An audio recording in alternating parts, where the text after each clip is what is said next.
In today's video, I'm going to teach you how to change default view in Microsoft Excel. If you find yourself constantly switching views every time you open a workbook, this quick setting will save you time. We're going to set the default view so every new sheet starts exactly the way you like it, whether that's normal, page break preview, or page layout. First, open the Excel app. You can open a blank workbook or any file you already have. This setting is app-wide, so the steps are the same either way. Next, go to the File tab in the top left corner. This takes you to the Backstage view.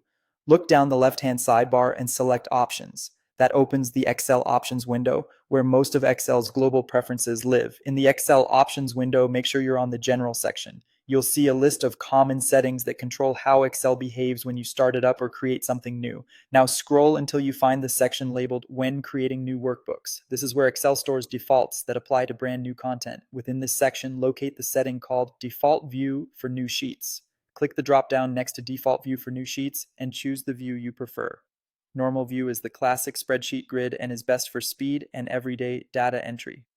Page break preview shows where pages will split when you print, which is helpful if you regularly prepare printouts and want to manage pagination as you work. Page layout view gives you a true-to-print look with margins, headers, footers, and rulers visible, ideal for designing reports or documents that will be shared as PDFs or printed. Pick the one that fits your workflows, and if you're unsure, normal view is a safe default for general use. You can always change it later. Once you've made your selection, click OK to save. That's it. Your change is active. From now on, any new workbook you create and any new sheet you insert will open in the view you selected.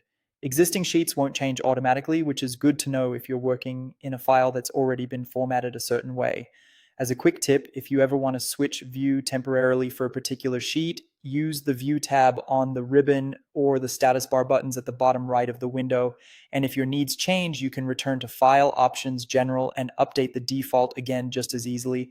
Thanks for watching, and enjoy a cleaner, more consistent Excel experience every time you start a new sheet.